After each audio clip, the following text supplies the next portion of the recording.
찬양대의 찬양을 들으면 가면 갈수록 따뜻하고 부드러워지는 것 같은 그런 마음이 듭니다. 2025년 한해 여러분 한 해를 시작하면서 우리가 누군가에 약속한 것이 당신 앞에 나가서 온유와 겸손을 배우겠습니다. 함께 주옵소서. 이렇게 2025년을 시작했습니다. 그런데 이제 다음 주 한 주 남았습니다. 어때요? 온유와 겸손을 배우라. 좀 배우려고 노력해 보신 일이 있으십니까? 올해 시작할 때 보면 우리의 경제나 정치나 어떤 문화적인 상황이 참 차가웠습니다. 굉장히 차가워가지고 긴장하고 이랬던 데가 어제 같습니다. 그런데 보면 지금은 뭐에 대해서 좀 걱정하죠?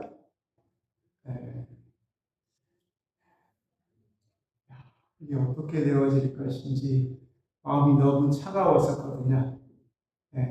그리고 어려워지게 되어지면 있는 사람과 여유 있는 사람들은 그렇게 어렵지 않습니다. 그런데 우리 서민들은 굉장히 추운 아주 혹독한 겨울처럼 고통을 당하게 되어집니다. 그런데 우리 지금 현재 사회를 보면 그래도 많이 따뜻해졌다. 많이 좀 그래도 좀 더 부드러워졌으면 좋겠다. 그런 생각을 하게 되어집니다. 항상 이렇게 정치나 문화적으로 세계적인 어떤 어려움들이 생기게 되어지면 가장 먼저 우리 하나님 연약한 자들이 고통당하지 않기를 원합니다. 도와주옵소서. 분이 여기소서. 항상 이걸 마음에 품고 우리 하나님 어떻게 되어질까? 작년처럼 그렇게 추운 마음은 아닌 것 같아서 그래도 감사합니다. 여러분들의 마음은 어때요? 전체적인 경제나 사회 정치를 바라보면서 아직도 혼란합니다.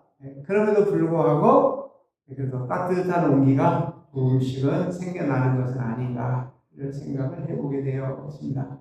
그런 것처럼 여러분들이 세워진 여러분의 삶의 자리는 좀 따뜻하십니까?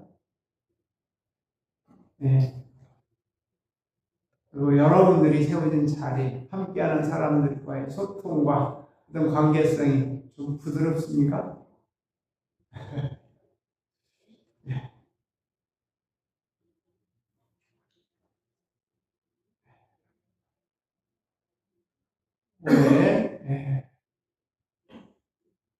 저도 많은 어려움을 겪어가지고 한번 죽었다 살아나니까 좀 부드러워진 것 같습니다. 그리고 조금 따뜻해진 것 같지 않나. 그러려고 정말 아무것도 아니구나. 우리가 살아가면서 세우는 자존심, 아무것도 아닌 것들을 가지고 우리가 너무 차갑게 냉정하게 살아온 것은 아닐까 돌아보면서 7월 5일 날 잠시 죽었다가 신정지가 잠깐 왔었다 그래요. 저는 모르는데 병원에서 그래서 뭐 다른 생각은 없고요. 사람들이 의사와 간호사가 환자분하고 두 번 부르는 소리를 들으면서 그냥 모르겠어요. 그 뒤로는. 그리고 나서 이렇게 스텐트 수술을 하는 동안에 왜 잠이 들었지? 그러면서 그냥 깨어났어요. 근데 그 순간이 정지가 왔다고 나중에 얘기를 하시더라고요. 그래서 놀라운 것이 그 시간 싸움이거든요. 그런데 그냥 수술대에서 의사하고 계속 얘기하다가 이제 다 카테터 들어가서 이제 스텐트 뭐 심을 겁니다. 이런 얘기까지 하고 난 다음에는 모르겠어요.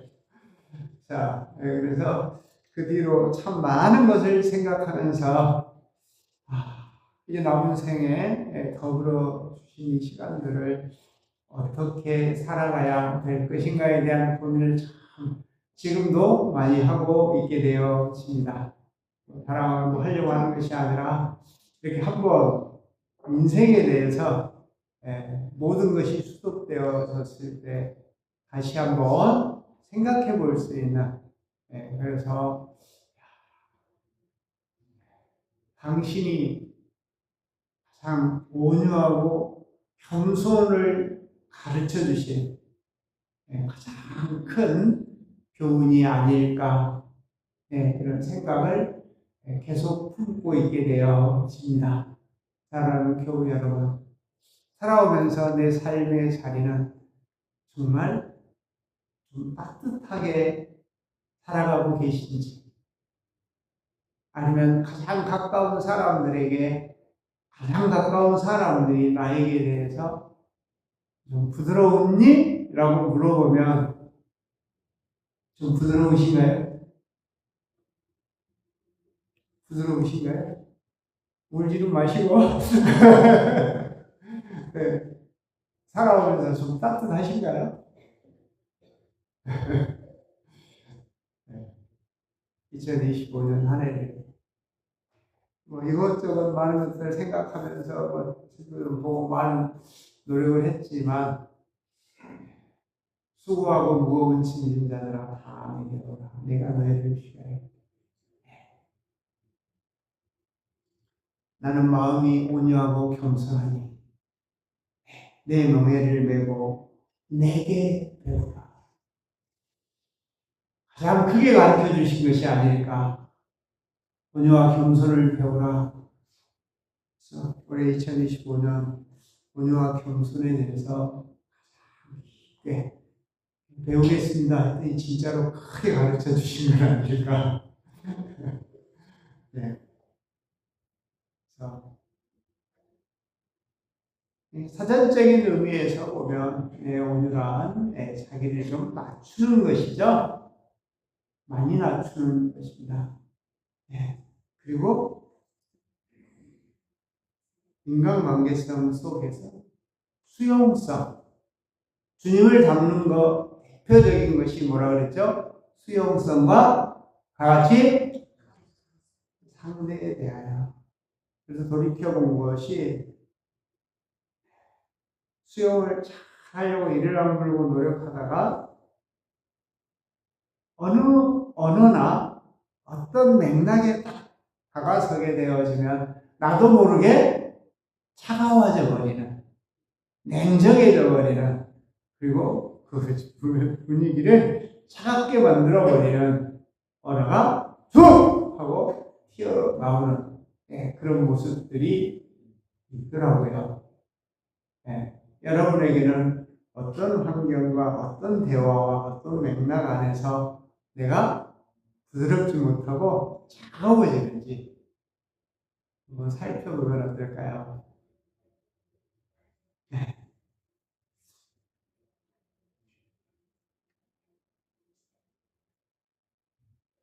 온유란 따뜻할 온, 부드러울 유, 따뜻하고 부드러움은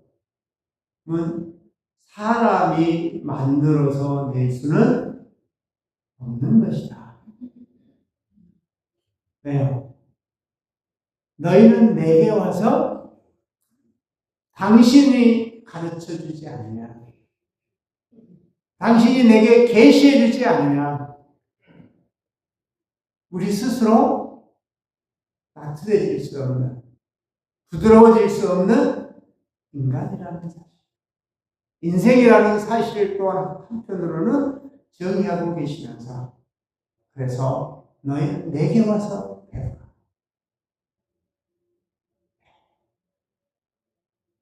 그리하면 배워야지만, 말이죠. 배우지 않고는 마음이 항상 요동칩니다. 내게 배우라. 그리하면 너희 마음이 쉼을 얻어요. 예. 그래서 우리는 훈련을 계속 해왔습니다. 한 시간. 어때요? 차가워지지 않도록 부드럽게 합니다. 예. 어떤 감정들이 생겨나면 먼저 주님을 살려주십시오. 그럼 항상 제가 자주 하는 말이죠. 왜요? 어쩌라고요? 들으려고 하는 것이고 배우려고 하는 거잖아요. 이 환경을, 이 문화를, 이런 관계성을 통해서 뭘 원하시는지, 뭘 어떻게 하려고 하시는지. 그렇게 되어지면 당신을 내게 와서 배우라 그래서 당신에게 가는 순간 네, 차가운 인생 네, 그래서 조금 멀어지게 해주시지 않을까요?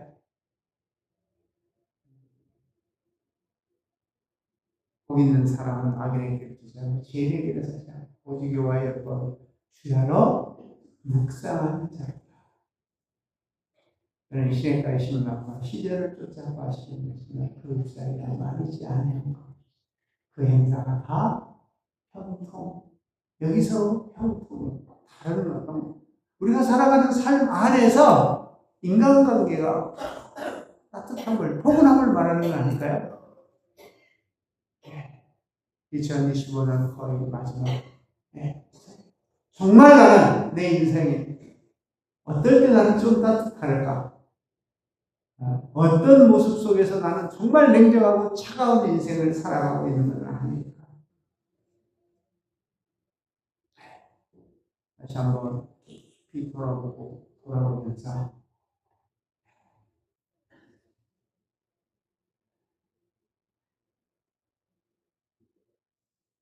말 한마디가 천냥빛을 받는다. 수용성과 거듭성과 따뜻함과 부드러움이 함께하는 그런 언어와 행동이 하나라면 상대방의 마음을 따뜻하게 하고 포근하게 할 수 있지 않을까요? 오늘 본문은 마태복음은 바로 이 5편의 설교를 중심으로 제자들을 가르치시는 5장 1절에서부터 산에 올라간 제자들을 가르쳐 이르시되 바로 5주의 첫 번째가 뭘까요? 심령이 가난해지는 것입니다. 심령이 가난한 자 복이 나니 천국이 그들. 하나님의 나라의 것이 가난해질 때에만 공급되기 시작한다 이 말이죠. 하나님의 것이 공급되기 시작하면 심령이 가난해져서 하나님의 나라의 것이 공급되어져야지만 내가 왜 이 모양, 왜 이렇게 살았지? 라고 자기를 돌아볼 수 있게 되어지는 애통함이 생겨나게 되어지는 것이죠. 그때요, 제자들이 예수님께 나와서 첫 번째 가르침을 받기 시작할 때, 가르치면서부터 시작하는 것입니다. 그러면서 이 과정을 거쳐서 심령이 가난한 자, 애통한 자, 이 과정을 내가 왜 이 모양으로 살아가고 있는지. 그래서 내가 지금 살아온 방법에 대하여 다시 한번 돌아보게 되어질 때 온유한 자가 되어지는 것이죠. 사람을 대하는 뭐가 바뀐다 그랬어요? 방식과 방법이 바뀌는 거거든요. 신앙생활하면서 당신께 배우기 시작하는 사람은 바뀌어야 되거든요. 누구든지 그리스도 안에 있으면 새로운 피조물이라 이전 것은 지나갔으니 보라 새 것이 바뀌어가는 것이거든요. 근데 신앙생활 20년, 30년 했는데 안 바뀌어, 못 바뀌어. 붙들고 계신다. 야, 정말 나는 그분과 함께 살아가는 시간을 통해서 그분이 나에게 어떤 존재인지에 대한 인식이 없는 것은 아닐까요? 배우려고 하지 않는 것입니다. 제가 인문학을 강의하면서 제일 먼저 함께하고 싶은 사람을 선택해야 된다면, 그런 기회가 주어진다면, 첫째, 배우려고 하는 마음이 있는 사람. 배우려고 하는 마음이 있는 사람과 함께 하십시오. 그리고 두 번째가 손을 펼칠 줄 아는 사람들과 함께 하십시오.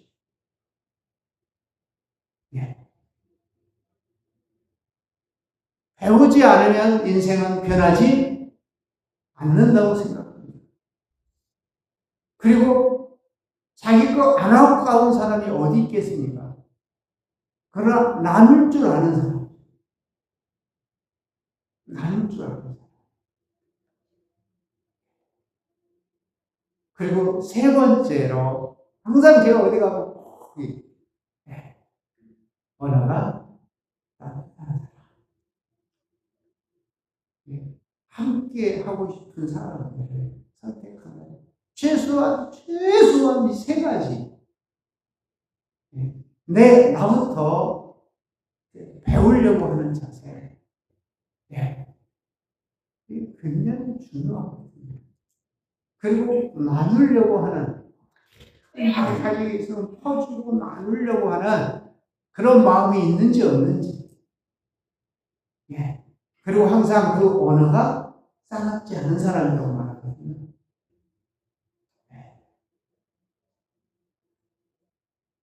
이건 뭐 제가 정한 기준입니다. 사람을 선택하고 함께 갈 공동체의 사람들을 모아서 무엇인가 일을 해야 된다고 생각할 수 있는 그런 사람이 되라. 나 자신부터 이 세 가지에 부합하도록 노력해야 되지 않을까요? 그러나 우리는 일반 사람들과 다른 것이 전능자의 가르치심을 받을 수 있다고 하는 사실. 그래서 앞에 부분에 이렇게 써졌어요.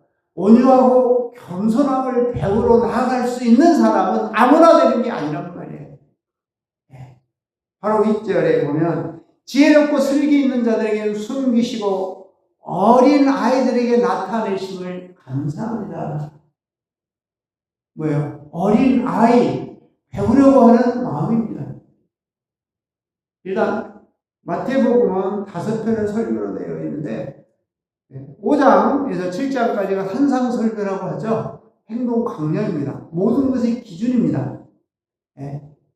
그래서 먼저 심령이 가난하고 애통해요. 정말 의에 줄이고 목마른 자, 당신의 뜻을 묻고 찾는 것이죠. 그러면 사람을 대하는 방식이 어떻게 바뀌어요? 긍휼히 여기는 자는 복이 있나니. 사람을 대하는 방식이 완전히 바뀌는 거잖아요. 그러면서 내 자신을 청결케 하는데, 내 자신의 이익과 욕심에 끌려가지 않을 수 있도록 훈련하는 거죠.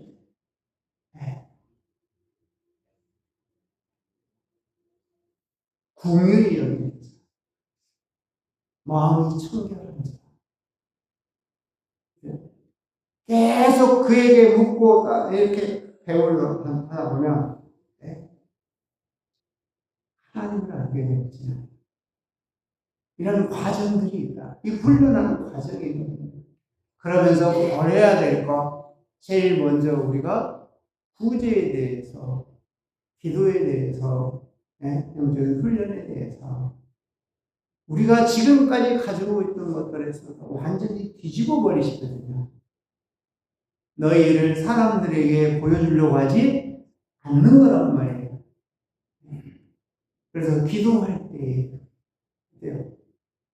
완전히 뒤집어 놓죠. 구제할 때 어떻게, 금식할 때 어때?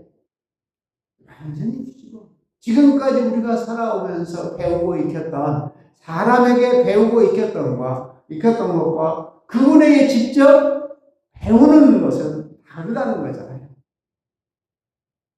바로 온유와 겸손을 내게 와서 배우라. 놀라운 언어가 아니겠습니까? 그러나 다 묶어서 어린아이 같이 내가 가진 것이 아니라 배우고 수용하려고 하는 자세를 말하는 거거든요. 막 내가 지혜롭고 내가 지식 있고 그래서 지혜롭고 슬기 있다고 하는 자들에게는 숨기시고 우리가 가지고 있는 나를 드러내려고 하는 지혜와 지식을 앞세우는 사람들에게는 당신을 나타내지 않는다. 그래서 어린 아이와 같이 되어질 때 그 사람들에게 나타내신 주는 게 아니잖아요. 나타내신다는 거예요. 참 놀라운. 그래서 여러분들이 어때요? 이걸 다 비우고 내 생각과 사고와 개념에서 수답하게 되어지면 그때 나타내기 시작하거든요. 뭘 나타내실까요? 지혜를 나타내시거든요. 당신이 함께 계신다는 사실을 알려주십시오. 그때 써졌어요. 올소이다 이렇게 되면 아버지의 뜻이에요. 예수의 뜻도 아니야. 아버지 하나님의 뜻이란 말이에요. 당신을 나타내셨어요. 당신은 이런 어린 아이와 같은 배우려고 하고 내가 가지고 있는 것이 최고라고 착각하지 않는 나는 당신에게 배워야지만 당신에게 공급되어야만 이런 마음의 자세를 갖고 있는 그들에게 나타내시려고 하는 것은 하나님의 뜻이라고. 그리고 그게 써놨어요. 내 아버지께서 모든 것을 내게 주셨으니 아버지의 아들을 아는 자 같고 아들과 또 아들의 소원대로 하나님과 아들도 소원이 있으시네요. 이건 우리의 마음에 맞춰서 우리에게 알게 하기 위한 거란 말이에요. 우리의 소원은 뭐예요? 통일 빼고. 왜 그렇게 되어져요? 어렸을 때 세례를 어마어마하게 받았단 말이에요. 그래가지고 항상 소원하면 저 북한을 쳐다봐. 네. 좀 무서운 거잖아요. 네. 소원은 계시를 받는 것입니다. 당신은 당신을 어린아이와 같은 자들에게 나타내시기 때문에 나타내시는 그것을 알 수 있는 자. 계시를 받은 자. 예. 외에는 아버지를 아는 자가 없는 자. 자기를 나타내셨어요. 그리고 그게 나다고 하는 걸 인식하는 거예요. 아, 이분이 지금 하나님 일하시는구나. 이것을 인식하기 시작. 왜 계시를 받은 자. 우리 계시라는 단어 다른 곳에도 나오긴 한데, 갈라디아서 1장에 보면 제일 먼저 아버지 하나님께서 우리 예수 그리스도 당신을 내 속에서 나타내실 때, 계시할 때, 이때 사울에서 바울로 새로운 세계가 시작되어지는 놀라운 은혜를 입고 자기가 가지고 있던 율법적인 모든 것을 내가 배설물로 여기노라. 내가 많은 세상의 지식과 학문, 최고의 학문을 배웠지만 이 모든 것을 배설물로 여기나니 내가 나된 것은 하나님의 은혜. 당신이 가르치실 때, 나타내실 때 그것이 당신이구나. 그렇게 말합니다. 주여, 네시니까. 당신을 나타낼 때 계시를 받게 되어집니다. 사울아, 사울아, 내가 핍박하는 나사렛 예수다. 당신이 당신에게 대하여서 계시옵시다. 그 지식으로 인하여 이제 내가 가진 모든 것을 배설물로 버리게 되어지고 이제 당신의 뜻을 묻고 찾아서 하나님의 선하시고 기뻐하시고 온전한 뜻이 무엇입니까? 묻고 찾고 당신에게 가르침을 받게 되어지는 놀라운 삶의 변화를 얻은 것이다. 그래서 제가 항상 여러분들에게 다른 거, 교회에서 다른 거라고 하지 않잖아요. 그분을 바라보고 그분에게 배우십시오.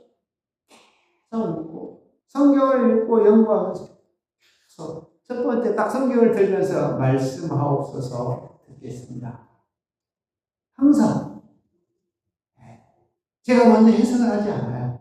왜요? 해석하면 이미 끝나버린 거잖아요. 저는 어린아이만도 못한 지식이거든요. 당신의 지식, 당신의 지혜를 알아가면 알아갈수록 참 연약한 존재다. 너무너무 작다. 이거 표현이 안 되는구나. 네. 많이 무식하고 많이 용감해서 이 자리에 서 있긴 서 있습니다. 네.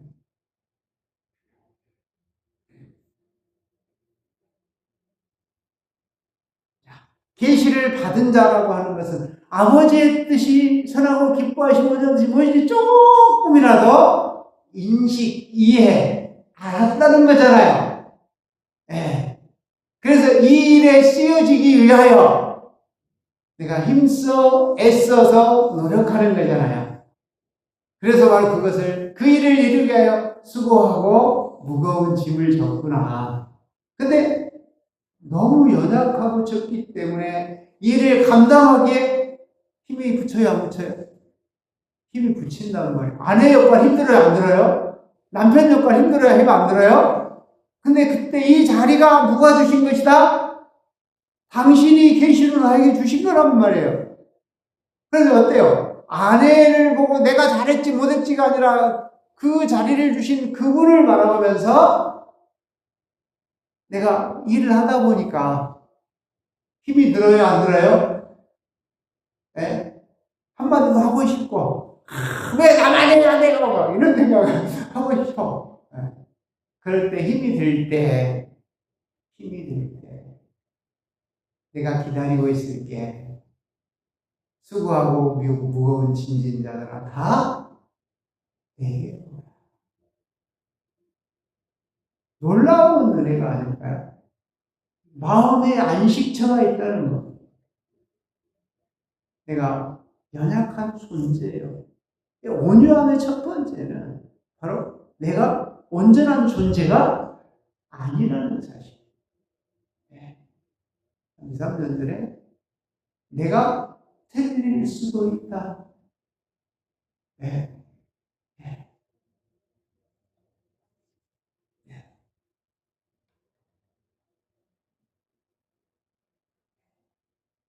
언젠가 또 기분이 태도가 되지 않게 하라.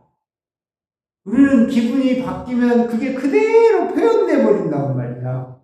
그래 놓고 나서 어때요?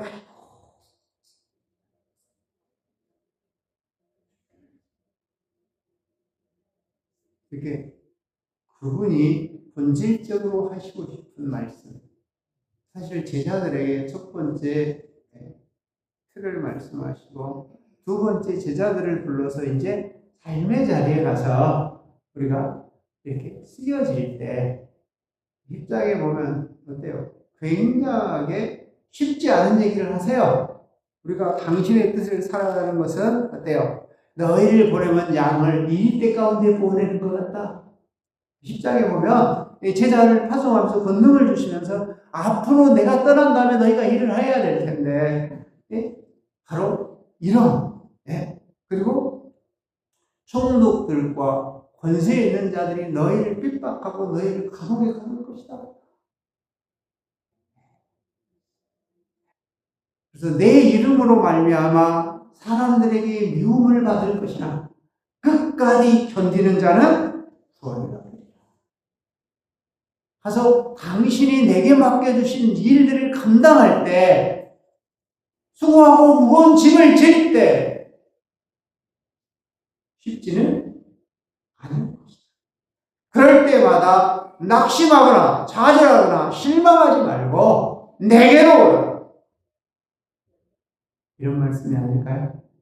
사랑하는 교회 여러분, 여러분의 삶에서 풀리지 않고 뭔가 답답할 때, 내 생각대로 안 될 때 바로 내게로 오라고 하시는 여러분을 부르시는 여러분의 주인이 계신다고 하는 사실, 놀라운 은혜가 아닐까요?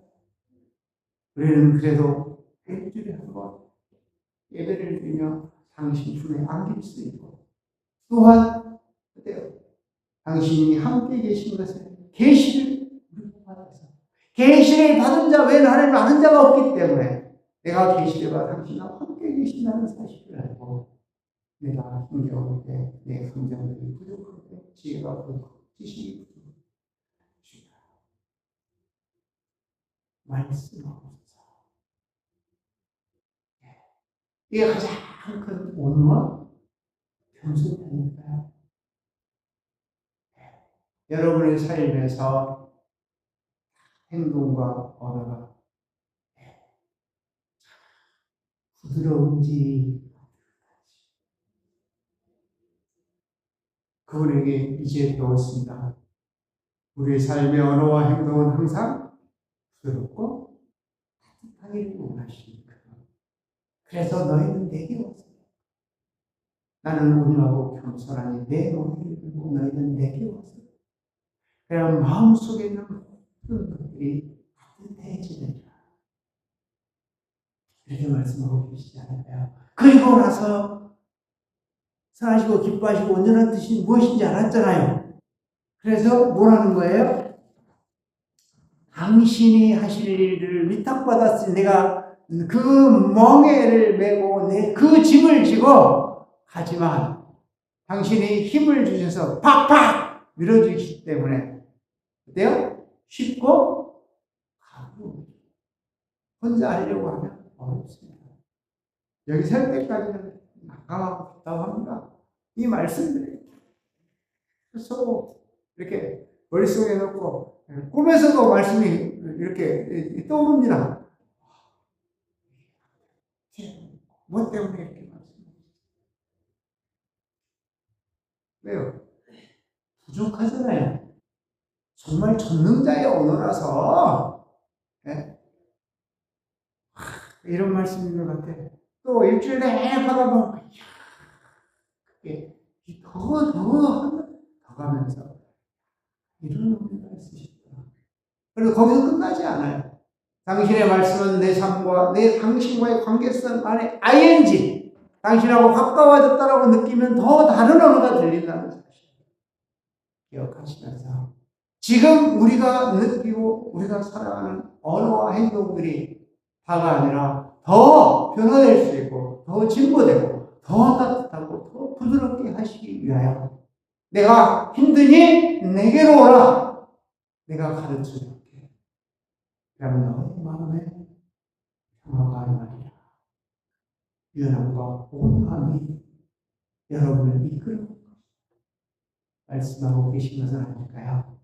사랑하는 교우 여러분, 2025년 마무리할 때 남은 시간, 언어와 행동들이 함께하는 모든 일들, 특별히 함께하는 공동체 안에서 나는 남은 시간 할 수 있기를 소원합니다. 함께하는 모든 일들이 하기를 원합니다. 도와주옵소서. 그분의 도움을 따라서 2025년 마무리할 때 함께하는 모든 일들이 나를 바라보면서 우리를 바라보면서 빙그레 웃을 수 있고 포근해질 수 있게 만들어가는 우리 모두가 되시기를 주님의 이름으로 축원합니다. 기도하겠습니다. 은혜로우신 아버지 하나님, 어떤 환경 속에서 버리지 아니하시고 끝까지 돌아올 수 있는 기회를 허락하시고 품어주시고 따뜻하게 대하여 주시는 은혜와 사랑에 감사합니다. 여호와의 선하심과 인자하심을 느끼게 하여 주셨사온즉 우리 삶 안에서 선함과 인자함이 온유와 겸손함으로 아버지 하나님의 앞에 있음을 잊지 않고 온전히 쓰여지는 우리 모두 되게 하여 주옵소서. 예수님의 이름으로 기도하옵나이다. 아멘.